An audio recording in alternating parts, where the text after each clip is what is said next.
Mesdames et messieurs, bonsoir et bienvenue à vous dans cette nouvelle édition de votre journal de 22h dont voici les principaux titres. La République de Djibouti renforce ses relations diplomatiques avec la République de Pérou et la République du Guatemala. Et Italie, dernier jour de la campagne. Merci à vous de nous rejoindre. Le gouvernement de la République de Djibouti et le gouvernement de la République du Guatemala, guidés par les buts et principes de la Charte des Nations Unies ainsi que par la Convention de Vienne sur les relations diplomatiques du 18 avril 1961 et la Convention de Vienne sur les relations consulaires du 24 avril 1963, souhaitant promouvoir et renforcer les liens d'amitié et de coopération entre leur pays et leur peuple fondés sur l'égalité, le respect mutuel de la souveraineté de l'autre, l'indépendance et l'intégrité territoriale, ainsi que la non-ingérence dans les affaires intérieures d'un autre État, ont décidé d'établir des relations diplomatiques à partir de la date de signature du présent communiqué. Et le gouvernement de la République de Djibouti, le gouvernement de la République de Pérou, également guidé par les buts et principes de la Charte des Nations Unies, souhaitant également promouvoir et renforcer leurs liens d'amitié et de coopération fondés sur l'égalité et le respect mutuel de la souveraineté de l'autre, ont décidé également d'établir des relations diplomatiques à partir de la date de signature de ce communiqué. Au niveau national, une cérémonie organisée par l'ambassade du Japon s'est tenue mercredi à l'hôtel Le Sheraton.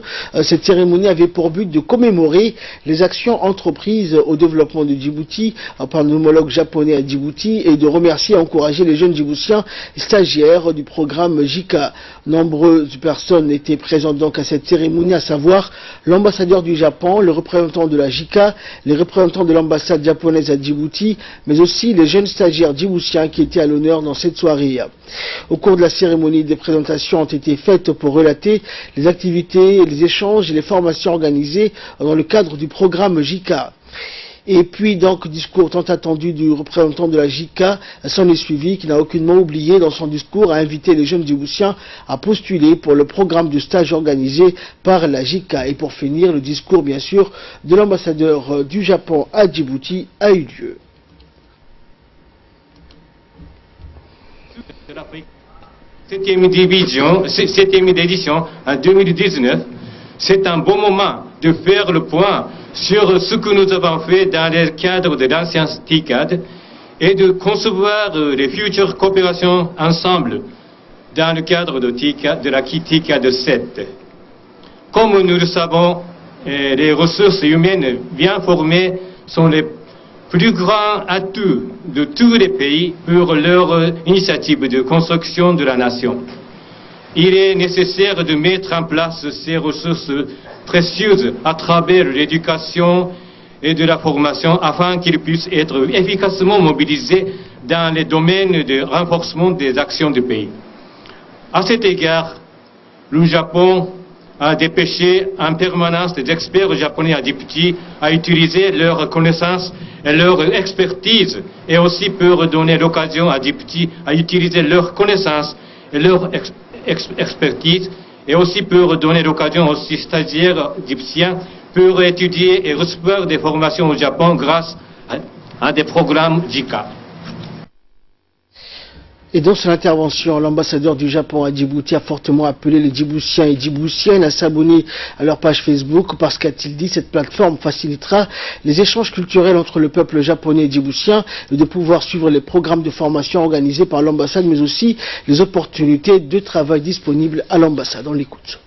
Je voudrais tout d'abord remercier aux chers membres de l'association JICA de m'avoir invité à cette soirée qui symbolise les relations d'amitié entre le Japon et Djibouti. L'association JICA a continué à jouer un rôle majeur pour lier nos deux pays depuis son établissement en 1996 et ainsi contribuer au développement des relations bilatérales. Dans cet égard, bien sûr, il y a beaucoup de pistes à exploiter, mais je tiens à vous demander juste une seule chose aujourd'hui, dans cette soirée. J'imagine que beaucoup d'entre vous ont un portable, pas un simple appareil téléphone, mais soit iPhone, soit Android. Ceux qui ont ça, prenez, s'il vous plaît, ouvrir votre page Facebook maintenant et recherchez, faites une recherche ambassade du Japon à Djibouti. Nous voudrions utiliser notre page Facebook, l'ambassade du Japon à Djibouti, en tant que plateforme d'échange direct entre la population djiboutienne et la population japonaise pour faire mieux connaître ce qui est le Djibouti aux Japonais et ce qui est le Japon aux Djiboutiens.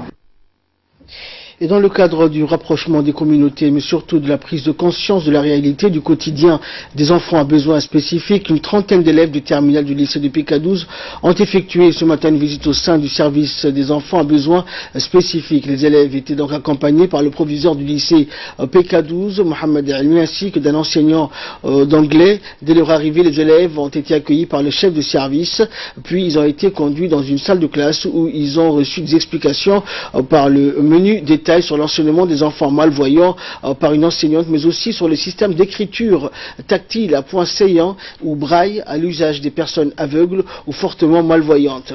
Puis les élèves ont suivi une séance de lecture assurée par des élèves de la classe de 5e année. Ils ont participé ensuite aux travaux en classe pour comprendre le déroulement des cours au sein du service. Dans la salle informatique, Idriss Moumine a expliqué et démontré aux élèves le fonctionnement des matériels d'apprentissage et des personnes malvoyantes comme la machine à écrire braille, l'ardoise pour le calcul, etc. Les visiteurs se sont enfin dirigés vers la salle de sport où était donc disposée une table de tennis de table pour découvrir les aptitudes des personnes aveugles ou malvoyantes à pratiquer des activités sportives.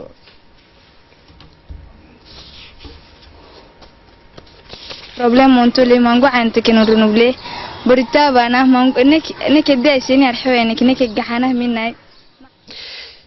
Et selon le proviseur donc, du lycée de PK12, cette visite sera bénéfique donc, à ces jeunes dans la mesure où elle leur fournira des réponses sur le chapitre du programme concernant les personnes à besoins spécifiques. On l'écoute.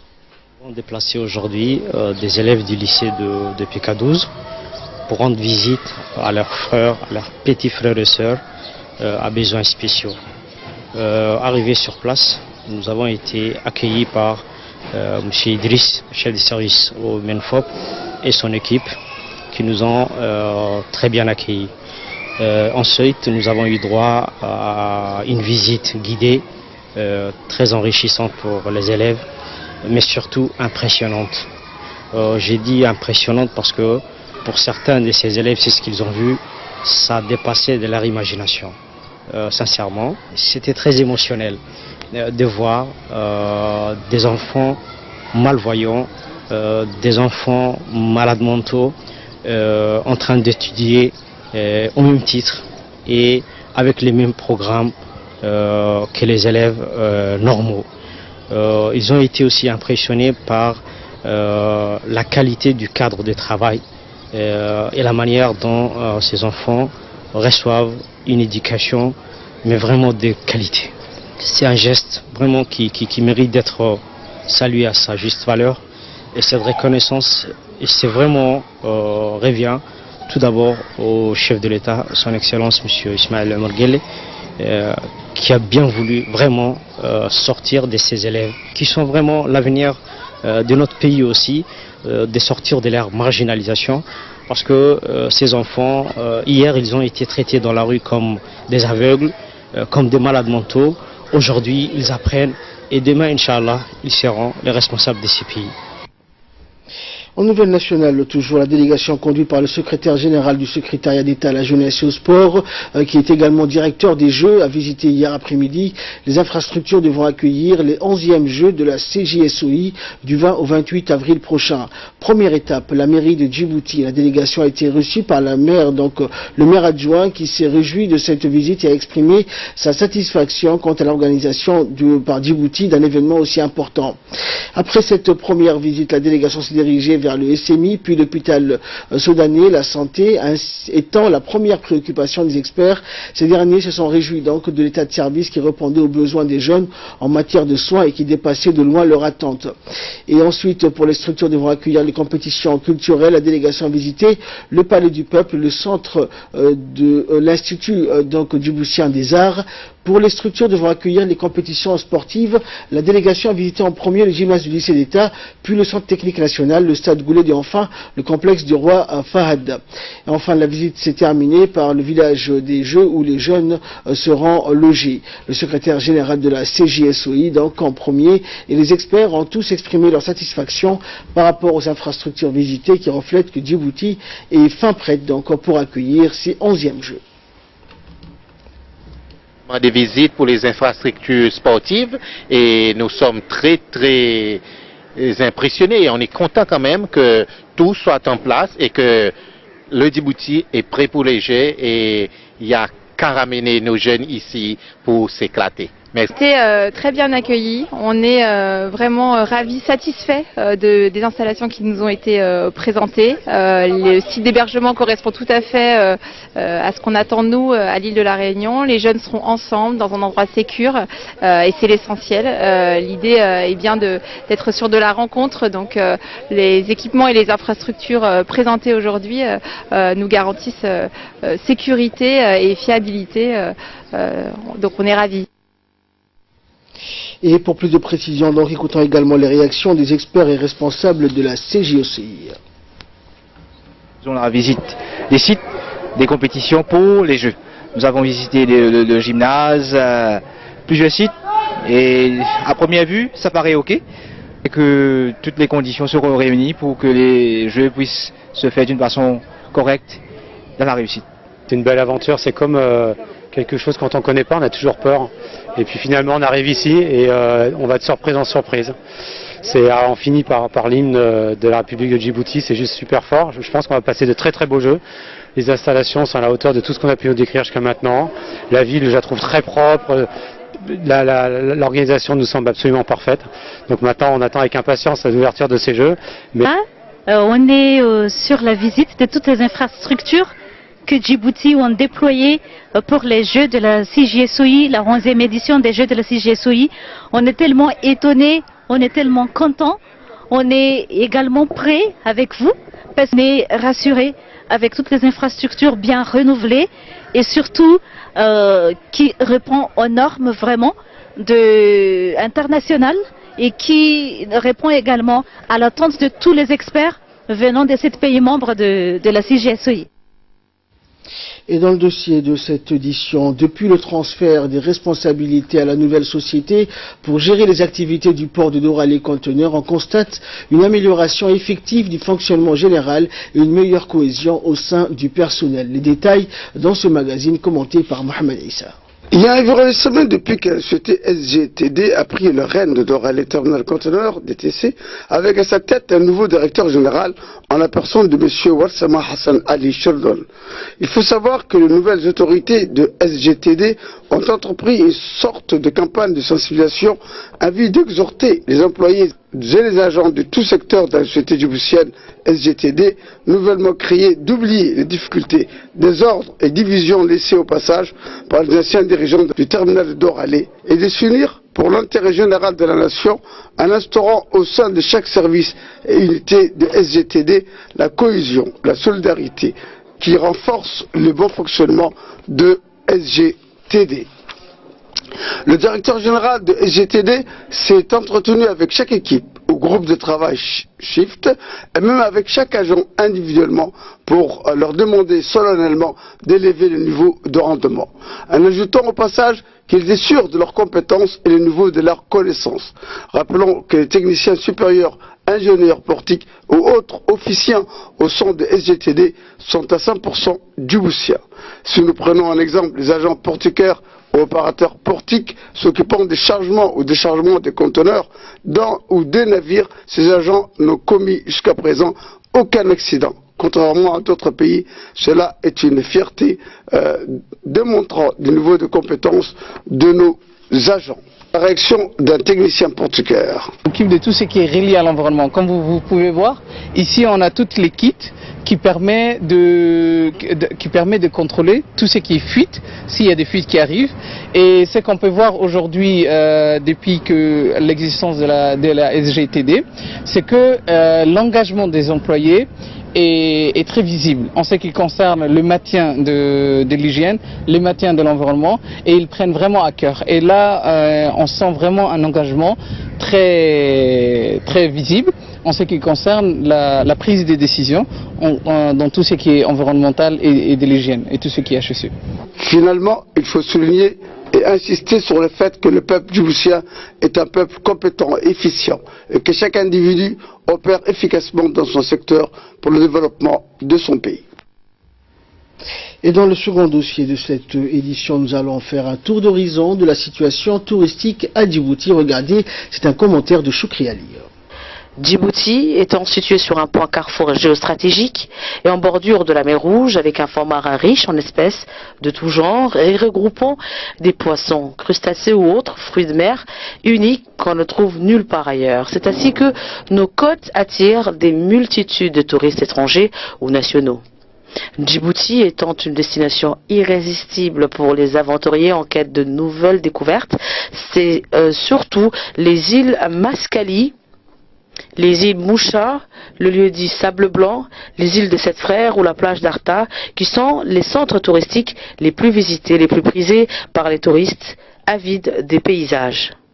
Certains touristes viennent également à Djibouti pour contempler et savourer la beauté flamboyante du lac Assal, situé à moins 150 mètres au-dessus du niveau de la mer. Les promoteurs touristiques et les médias du monde entier ont classé Djibouti parmi les 10 pays à visiter en 2018, notamment les experts de Lonely Planet qui vantent particulièrement les plages fascinantes et les plongées enivrantes avec de requins-baleines, espèces uniques au monde de notre contrée djiboutienne. Et de là, nous passons donc aux nouvelles du monde avec Samatar Saïd. Bonsoir Samatar. Bonsoir Ahmed, bonsoir. Alors en Italie, Samatar, dernier jour de campagne, alors que les électeurs italiens sont appelés aux urnes dimanche prochain, les candidats aux législatives jettent leur dernière force dans la bataille. Effectivement, l'image est une première. Après 2 mois de campagne, l'extrême droite, centre et droite réunis sur une même estrade, tout sourire Silvio Berlusconi, et s'est affiché entre Giorgia Meloni, la patronne de Fratelli Italia, et Matteo Salvini, le patron de la Ligue. Leur cohésion hétéroclite est en tête de sondage. Il est accrédité de 37% des intentions de vote. Pour le Parti démocrate, Matteo Renzi, c'est un peu la soupe à la grimace. Le camp de l'ancien Premier ministre est crédité de 22% des intentions de vote. Le meilleur atout du parti du centre-gauche, c'est peut-être celui qui a succédé à Renzi au poste de chef de gouvernement, Paolo Gentiloni. Il est aujourd'hui l'un des hommes politiques les plus populaires d'Italie et au jeu des alliances post-électorales, il pourrait bien garder son siège. Et enfin donc Donald Trump qui porte un coup aux importations sidérurgiques. Effectivement, le président américain Donald Trump a annoncé la taxation entre 10 à 25% de l'importation des produits sidérurgiques applicables dès la semaine prochaine. Comme à son habitude, Donald Trump a choisi de frapper fort et de faire parler de lui-même. Désormais, l'importation d'aluminium et d'acier aux États-Unis sera fortement taxée, entre 10 à 25% pour une période indéterminée. Pour justifier ce retour en force des droits de douane, Donald Trump a avancé son argument fétiche, la création de nouveaux emplois sur le sol américain. Premier importateur d'acier au monde, les États-Unis ont froissé leurs partenaires commerciaux, et en particulier le Canada, qui leur fournit la plupart, Ahmad, de sa production d'acier. De son côté, l'Union européenne a annoncé son intention de déposer un recours au sein de l'Organisation mondiale du commerce. Merci Samatar pour toutes ces précisions. Merci également à vous de nous avoir suivis avec son programme sur Télé Djibouti.